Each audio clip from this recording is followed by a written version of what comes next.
اعوذ باللہ من الشیطان الرجیم بسم اللہ الرحمن الرحیم۔ فضائل سورہ ملک۔ اس سورت کو حدیث میں واقعہ اور منجیہ بھی فرمایا۔ واقعہ کے معنی بچانے والی اور منجیہ کے معنی نجات دینے والی۔ حدیث میں ہے کہ رسول اللہ صلی اللہ علیہ وآلہ وسلم نے فرمایا، یہ المانیات المنجیہ تنجیہ من عذاب القبر، یعنی یہ سورت عذاب کو روکنے والی اور عذاب سے نجات دینے والی ہے۔ یہ اپنے پڑھنے والے کو عذاب قبر سے بچائے گی۔ اور حضرت ابن عباس رضی اللہ عنہ سے روایت ہے کہ رسول اللہ صلی اللہ علیہ وآلہ وسلم نے فرمایا کہ میرا دل چاہتا ہے کہ سورہ ملک ہر مومن کے دل میں ہو۔ حضرت ابو ہریرہ رضی اللہ تعالیٰ عنہ سے روایت ہے کہ رسول اللہ صلی اللہ علیہ وسلم نے فرمایا، کتاب اللہ میں ایک ایسی سورت ہے جس کی آیاتیں تو صرف 30 ہیں، قیامت کے روز ایک شخص کی سفارش کریں گی یہاں تک کہ اس کو جہنم سے نکال کر جنت میں داخل کر دیں گی، اور وہ سورہ تبارک ہے۔ تبارک الذی بیدہ الملک وہو علی کل شیء قدیر۔ لفظ تبارک برکت سے مشتق ہے، جس کے معنی بڑھنے اور زیادہ ہونے کے۔ یہ لفظ جب اللہ تعالیٰ کی شان میں بولا جاتا ہے تو سب سے بالا و برتر ہونے کے معنی میں آتا ہے۔ بیدہ الملک، اللہ کے ہاتھ میں ہے ملک۔ اللہ جل شانہ کے لیے قرآن کریم میں جا بجا لفظ ید بمعنی ہاتھ استعمال ہوا۔ اللہ تعالیٰ جسم اور اعضاء سے بالا و برتر ہے، اس لیے یہ لفظ متشابہات میں سے ہے جس کے حق ہونے پر ایمان لانا واجب ہے، اور اس کی کیفیت و حقیقت کسی کو معلوم نہیں ہو سکتی۔ اس کے در پہ ہونا درست نہیں، اور ملک سے مراد آسمانوں اور زمینوں کی اور دنیا و آخرت کی حکومت ہے۔ اس آیت میں اللہ تعالیٰ کے 4 صفات کا دعویٰ ہے۔ اول، اس کا موجود ہونا۔ دوسرا، انتہائی درجے کی صفات کامل کا مالک اور سب سے بالا و برتر ہونا۔ تیسرا، آسمان و زمین پر اس کی حکومت کا ہونا۔ چوتھے، ہر چیز پر اس کا قادر ہونا۔ اگلی آیت میں اس دعوے کے دلائل ہیں جو اللہ تعالیٰ کی مخلوقات ہی میں غور و فکر کرنے سے واضح ہوتے ہیں۔ سب سے پہلے اشرف المخلوقات انسان کے اپنے وجود میں دلائل قدرت ہیں۔ الذی خلق الموت والحیات میں اس کا بیان اس کے بعد کئی آیتوں میں آسمان اور زمین کی تخلیق پہ غور و فکر سے استدلال فرمایا۔ ترجمہ: الذی خلق الموت والحیات یعنی پیدا کیا اس نے موت اور حیات کو۔ احوال انسانی میں یہاں صرف 2 چیزیں موت اور حیات بیان ہو رہی ہیں، کیونکہ یہی دونوں انسان کی تمام عمر کے احوال و افعال پر حاوی ہیں۔ 2 چیزیں موت اور حیات بیان کی گئی۔ حیات کے لیے پیدا کرنے کا لفظ تو اپنی جگہ ظاہر ہے کہ انسان کو نظر آتا ہے، ہاں اسے زندگی ملی ہے، اس کی تخلیق ہوئی ہے، لیکن موت ایک ایسی بظاہر ایک عدم کا نام ہے جس کی تخلیق کا تعلق کس طرح ہوگا۔ اس کے جواب میں ائمہ تفسیر متعدد اقوال منقول ہیں۔ سب سے زیادہ واضح بات تو یہ ہے کہ موت عدم محض کا نام نہیں، بلکہ روح اور بدن کا تعلق منقطع کر کے روح کو ایک مکان سے دوسرے مکان میں منتقل کرنے کا نام ہے، اور یہ ایک وجودی چیز ہے۔ جس طرح حیات ایک حال ہے جو جسم انسانی پر طاری ہوتا ہے، اسی طرح موت بھی ایک ایسا ہی حال ہے۔ حضرت عبداللہ بن عباس رضی اللہ تعالیٰ عنہ اور بعض ائمہ تفسیر سے یہ منقول ہے کہ موت و حیات 2 مجسم مخلوق ہیں۔ موت کو ایک مینڈے کی شکل میں اور حیات کو ایک گھوڑے کی شکل میں ہے۔ اس سے مراد بظاہر اس حدیث کا بیان ہے جس میں ارشاد ہوا کہ جب قیامت میں اہل جنت جنت میں اور اہل دوزخ دوزخ میں داخل ہو چکیں گے تو موت کو ایک مینڈے کی شکل میں لایا جائے گا اور پل صراط کے پاس اس کو ذبح کر کے اعلان کر دیا جائے گا کہ اب جو جس حالت میں ہے وہ دائمی اور ابدی ہے، اب کسی کو موت نہیں آئے گی۔ مگر اس حدیث میں یہ لازم نہیں آتا کہ دنیا میں موت کوئی جسم ہو، بلکہ جس طرح دنیا کے بہت سے احوال و اعمال قیامت میں مجسم اور متشکل ہو جائیں گے جو بہت سی حدیثیں صحیحہ سے ثابت ہیں، اسی طرح موت جو انسان کو پیش آنے والی ہے ایک حالت ہے، وہ بھی قیامت میں مجسم ہو کر مینڈے کی شکل میں ذبح کر دی جائے گی۔ موت اور حیات کے درجات تفسیری مظہری میں ہے کہ حق تعالی شانہ نے اپنی قدرت اور حکمت بالغہ سے مخلوقات ممکنات کو مختلف اقسام میں تقسیم فرما کر ہر ایک کو حیات کی ایک قسم عطا فرمائی۔ سب سے پہلے کامل و مکمل حیات انسان کو عطا فرمائی، جس میں یہ صلاحیت بھی رکھ دی کہ وہ حق تعالیٰ کی ذات و صفات کی معرفت ایک خاص حد تک حاصل کر سکے، اور یہ معرفت ہی کی بنا پر تکلیف، احکام شرعیہ اور وہ بار امانت ہے جس کے اٹھانے سے آسمان و زمین اور پہاڑ سب ڈر گئے، اور انسان نے اپنی اس خودداد صلاحیت کے سبب اٹھا لیا۔ اس حیات مقابل وہ موت ہے جس کا ذکر قرآن کریم کی آیت اوامن کان میتن فاحییناہ میں ذکر فرمایا۔ کافر کو مردہ اور مومن کو زندہ قرار دیا گیا، کیونکہ کافر نے اپنی اس معرفت کو ضائع کر دیا جو انسان کی مخصوص حیات تھے، اور بھی اصناف و اقسام مخلوقات میں یہ درجات حیات کا تو نہیں مگر حس و حرکت موجود ہے۔ اس کے مقابل وہ موت ہے جس کا ذکر قرآن کریم کی آیت کنتم امواتا فاحیاکم ثم یمیتکم ثم یحییکم میں آیا ہے، کہ اس جگہ حیات سے مراد حس و حرکت اور موت سے مراد اس کا ختم ہو جانا ہے۔ اور بعض اقسام و ممکنات میں حس و حرکت بھی نہیں، صرف نمور بڑھنے کی صلاحیت ہے، جیسے عام درختوں اور نباتات میں۔ اس کے بالمقابل وہ موت ہے جس کا ذکر قرآن کریم کی آیت یحیی الارض بعد موتہا میں آیا۔ حیات کی یہ تین قسمیں انسان، حیوان، نبات میں منحصر ہیں، ان کے علاوہ اور کسی چیز میں یہ اقسام حیات نہیں۔ جمادات میں ایک خاص حیات موجود ہے، وہ جو وجود کے ساتھ لازم ہے، اسی حیات کا اثر ہے جس کا ذکر قرآن کریم میں ہے وَإِن مِّن شَيْءٍ إِلَّا يُسَبِّحُ بِحَمْدِهِ، کوئی چیز ایسی نہیں جو اللہ تعالیٰ کی حمد و تسبیح نہ پڑھتی ہو۔ ہر چیز جو وجود میں آئی ہے پہلے موت کے عالم میں تھی، بعد میں اس کو حیات عطا ہوئی، اس لیے موت کا ذکر مقدم کیا گیا۔ اور یہ بھی کہا جا سکتا ہے کہ آگے جو موت و حیات کی تخلیق کی وجہ انسان کی آزمائش و ابتلا کو قرار دیا ہے، لِیَبْلُوَکُمْ أَیُّکُمْ أَحْسَنُ عَمَلًا، یہ آزمائش ہے، یہ نسبت حیات کے موت میں زیادہ ہے، کیونکہ جس شخص کو اپنی موت کا استحضار ہوگا وہ اچھے عمل کی پابندی زیادہ سے زیادہ کرے گا۔ احسن عملہ، یہاں یہ بات قابل نظر ہے کہ انسان کی آزمائش میں جو اس کی مدت و حیات سے وابستہ ہے، حق تعالیٰ نے فرمایا کہ ہم یہ دیکھنا چاہتے ہیں کہ تم میں سے کس کا عمل اچھا ہے، یہ نہیں فرمایا کہ کس کا عمل زیادہ ہے۔ اس سے معلوم ہوا کہ اللہ تعالیٰ کے نزدیک کسی عمل کی مقدار کا زیادہ ہونا قابل توجہ نہیں، بلکہ اعمال کا اچھا اور صحیح اور مقبول ہونا میسر ہے۔ اس لیے قیامت میں اعمال کو گنا نہیں جائے گا بلکہ تولا جائے گا۔ حسن عمل کیا ہے؟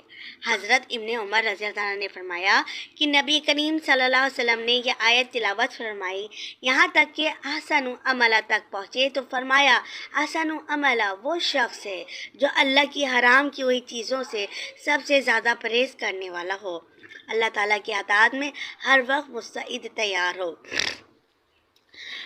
فرج البصر هل تری من فطور، اس آیت میں ظاہر یہ معلوم ہوتا ہے کہ دنیا والے آسمان کو آنکھوں سے دیکھ سکتے ہیں۔ یہ ضروری نہیں کہ نیلگو فضا جو دکھائی دیتی ہے یہی آسمان ہو، بلکہ ہو سکتا ہے آسمان اس سے بہت اوپر ہو اور نیلگو رنگ ہوا اور فضا کا ہو، جیسے کہ فلاسفہ کہتے ہیں کہ مگر اس سے یہ بھی لازم نہیں آتا کہ آسمان انسان کو نظر نہ آئے، ہو سکتا ہے نیلگو فضا شفاف ہونے کے سبب اصل آسمان جو اس سے بہت اوپر ہے دیکھنے میں مانے نہ ہو۔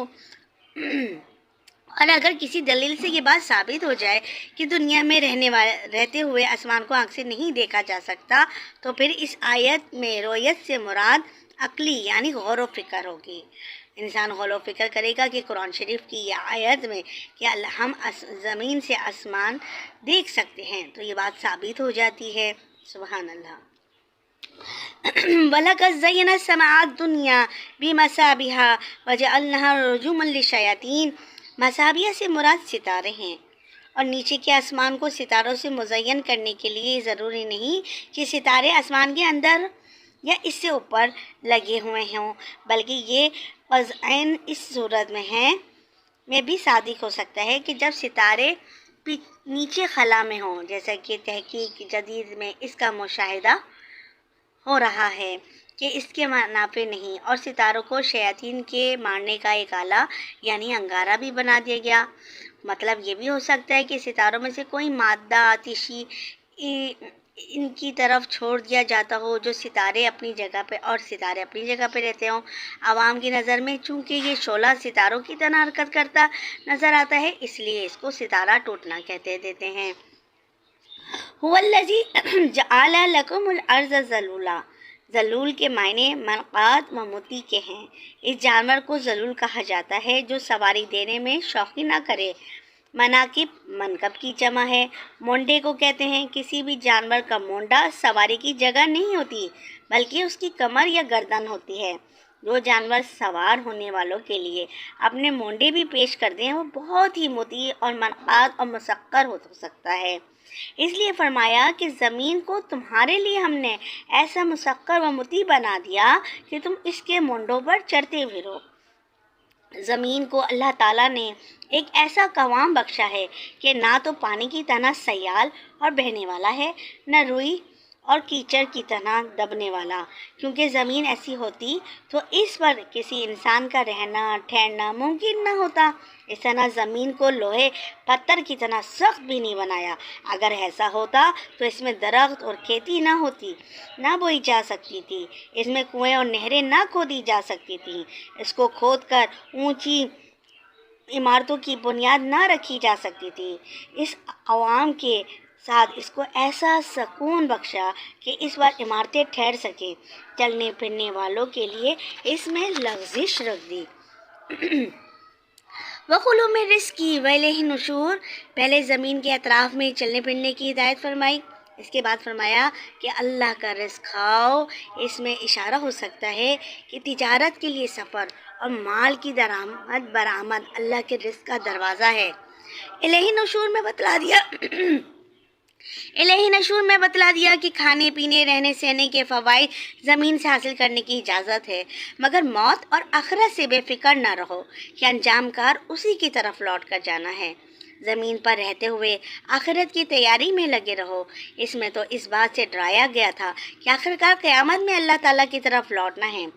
آگے اس پر تنبیہ کی گئی کہ زمین میں رہنے بسنے کے وقت بھی اللہ تعالیٰ کا عذاب آ سکتا ہے۔ ارشاد فرمایا أَأَمِنْتُم مَّن فِي السَّمَاءِ أَن يَخْسِفَ بِكُمُ الْأَرْضَ فَإِذَا هِيَ تَمُورُ، کیا تم اس سے بے خوف ہو کہ آسمان والا تمہیں زمین کے اندر خسف کر کے دھسا دے اور زمین تمہیں نگل جائے؟ یعنی اگرچہ اللہ نے زمین کو ایسا معتدل قوام دیا ہے کہ آدمی بغیر کھودے ہوئے اس کے اندر نہیں اتر سکتا، لیکن وہ اس پر بھی قادر ہے کہ اس کو ایسا بنا دے کہ یہی زمین اپنے اوپر رہنے والوں کو نگل جائے۔ اس کے بعد دنیا میں بسنے والوں کو ایک اور طرح کے عذاب سے ڈرایا کہ اگر اللہ تعالیٰ چاہے تو تمہارے اوپر یعنی آسمان سے پتھر بھی برسا کر تمہیں ہلاک کیا جا سکتا ہے۔ اللہ کے منکر اور نافرمان دنیا میں اس سے بے فکر ہو کر نہ بیٹھیں۔ ام امنتم من فی السماء ان یرسل علیکم حاصبا فستعلمون کیف نذیر، کیا تم اس سے بے خوف ہو کہ آسمان والا تم پر آسمان سے پتھر برسا دے؟ اس وقت تمہیں اس ڈرانے کا انجام معلوم ہوگا، مگر اس وقت معلوم ہونا بے سود ہوگا۔ آج جب کہ تم صحیح سالم محفوظ و مامون ہو اس کی فکر کرو۔ اس کے بعد پچھلی ان قوموں کے واقعات کی طرف اشارہ کیا جن پر دنیا میں عذاب الہی نازل ہوا، مطلب یہ کہ ان کے حال سے عبرت حاصل کرو۔ وَلَقَدْ كَذَّبَ الَّذِينَ مِن قَبْلِهِمْ فَكَيْفَ كَانَ نَكِيرِ کا یہی مطلب ہے کہ اس کے بعد پھر اصل مضمون صورت کی طرف رجوع ہے کہ ممکنات و مخلوقات کے حالات سے اللہ تعالیٰ کی توحید اور علم و قدرت پر استدلال ہے۔ خود انسان کی نفوس، آسمان، تارے، زمین وغیرہ حالات کا ذکر پہلے آ چکا۔ آگے ان پرندوں کا ذکر ہے جو فضا آسمانی میں اڑتے پھرتے ہیں۔ اولم یروا الی الطیر، یعنی کیا وہ پرندوں کو اپنے سروں پر اڑتے ہوئے نہیں دیکھتے جو اپنے بازوں کو پھیلا دیتے ہیں اور کبھی سمیٹ لیتے ہیں۔ ان میں غور کرو کہ یہ وزنی جسم ہے۔ عام قاعدوں کی روح سے وزنی جسم جب اوپر چھوڑا جاتا ہے تو اسے زمین پر گر جانا چاہیے۔ ہوا ان وزنی وزنی جسموں کو عام طور پر نہیں روک سکتی، مگر اللہ تعالیٰ نے اپنی قدرت کاملہ سے ان پرندے جانوروں کو ایسی وضع پر بنایا کہ وہ ہوا میں ٹھہر سکیں اور ہوا پر اپنے اجسام کا بوجھ ڈالنے اور اس میں تیرتے ہوئے پھرنے کے لیے حق تعالیٰ نے اس بظاہر بے عقل و شعور جانور کو سلیقہ سکھا دیا کہ وہ اپنے پروں کو پھیلائے اور سمیٹنے کے ذریعے ہوا کو مسخر کر لیتا ہے، اور ظاہر ہے کہ ہوا میں یہ صلاحیت پیدا کرنا، پرندوں کے پروں کو اس وضع پر بنانا، پھر ان کو اپنے پروں کے ذریعے ہوا پر کنٹرول کا سلیقہ سکھانا، یہ سب اللہ رب العالمین کی قدرت کاملہ سے ہے۔ سبحان اللہ۔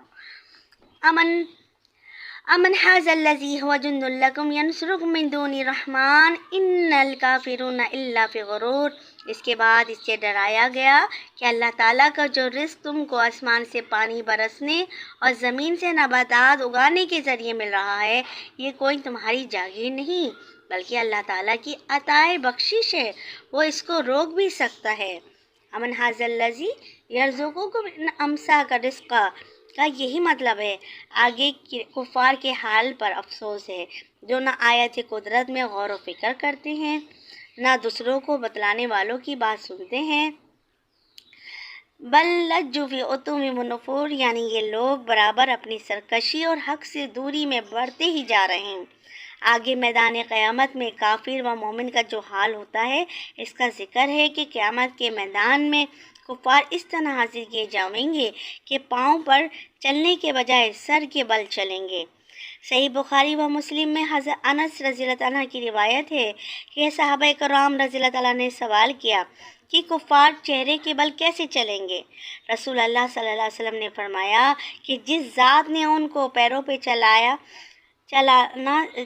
ہے، کیا وہ اس پر قادر نہیں کہ ان کو چہروں اور سروں کے بل چلا دے؟ أَفَمَن يَمْشِي مُقِيمًا عَلَى وَجْهِهِ أَهْدَىٰ أَمَّن يَمْشِي سَوِيًّا عَلَىٰ صِرَاطٍ مُّسْتَقِيمٍ، یعنی کیا وہ آدمی جو اوندھا اپنے چہرے کے بل چلے زیادہ ہدایت پانے والا ہے یا وہ جو سیدھے چلنے والا ہے؟ سیدھا چلنے والے سے مراد مومن ہے کہ ہدایت یافتہ وہی ہو سکتا ہے۔ آگے پھر انسانی تخلیق میں حق تعالیٰ کی قدرت و حکمت کے چند مظاہرے کا بیان ہے۔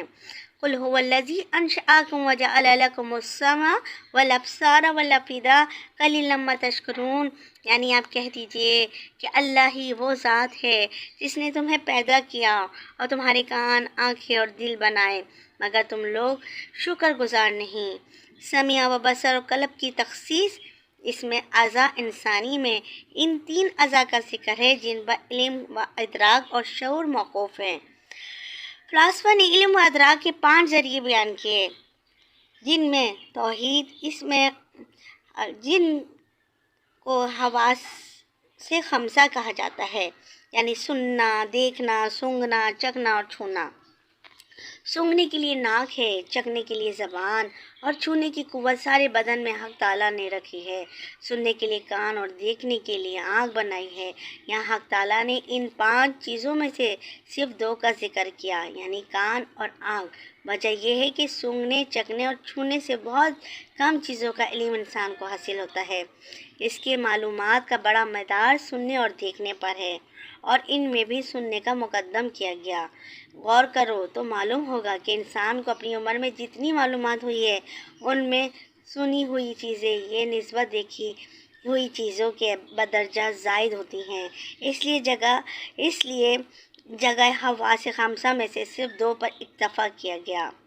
بیشتر معلومات انسان انہی 2 راہوں سے حاصل ہوتی ہے، اور تیسری چیز قلب کو بتلایا کہ وہ اصل بنیاد اور مرکز علم کا ہے۔ کانوں سے سنی ہوئی اور آنکھوں سے دیکھی ہوئی چیزوں کا علم بھی قلب پر موقوف ہے۔ قرآن کریم کی بہت سی آیات اس پر شاہد ہیں کہ قلب کا مرکز علم قرار دیا گیا۔ اس کے بعد کفار و منکرین کو تنبیہ اور عذاب کی وعید کا بیان ہے۔ آخری سورت میں پھر ایک جملے میں یہ ارشاد فرمایا کہ زمین میں بسنے والوں اور اس کو کھود کر کنویں بنانے والوں اور اس کے پانی سے اپنے پینے پلانے اور نباتات اگانے کا کام لینے والوں، اس بات کو نہ بھولو کہ یہ سب چیزیں کوئی تمہاری ذاتی جاگیر نہیں، صرف حق تعالیٰ کی عطا کرتا ہے کہ اس نے پانی برسایا اور اس پانی کو برف کی شکل میں بجس منجمد بنا کر پہاڑوں کی چوٹیوں پر لاد دیا کہ سڑے اور خراب ہونے سے محفوظ رہیں۔ پھر اس برف کو آہستہ آہستہ پگھلا کر پہاڑوں کے عروق کے ذریعے زمین کے اندر اتار دیتا ہے، اور بغیر کسی پائپ لائن کے پوری زمین میں اس کا ایسا جال بچھا دیا کہ جہاں چاہو زمین کھود کر پانی نکال لو، مگر یہ پانی جو اس نے زمین کے اوپر ہی کی سطح پر رکھ دیا جس کو چند فٹ یا گز زمین کھود کر نکالا جا سکتا ہے، یہ مالک و خالق کا عطیہ ہے۔ اگر وہ چاہے اس پانی کو زمین کے نیچے کی سطح پر اتار دے جہاں تک تمہاری رسائی ممکن نہ ہو، تو کون ہے تمہیں دوبارہ سے پانی پہنچانے والا؟ یہ رب العالمین ہی کا عطیہ ہے جو اللہ تعالیٰ نے اپنے بندوں کے لیے اور جانداروں کے لیے بنایا۔ سبحان اللہ۔ قُلْ أَرَأَيْتُمْ إِنْ أَصْبَحَ مَاؤُكُمْ غَوْرًا فَمَن يَأْتِيكُم بِمَاءٍ مَّعِينٍ، یعنی آپ ان لوگوں کو بتلا دیجئے کہ اس بات پر غور کریں کہ جو پانی کنوؤں کے ذریعے بآسانی نکال کر پی رہے ہو، اگر وہ پانی زمین کی گہرائیوں میں اتر جائے تو تمہاری کون سی طاقت ہے جو اس جاری پانی کو حاصل کر سکے؟ حدیث میں ہے کہ جب آدمی یہ آیت تلاوت کرے تو اس کو کہنا چاہیے اللہ رب العالمین ہی پھر اس کو لا سکتا ہے، ہماری کسی کی طاقت نہیں، بے شک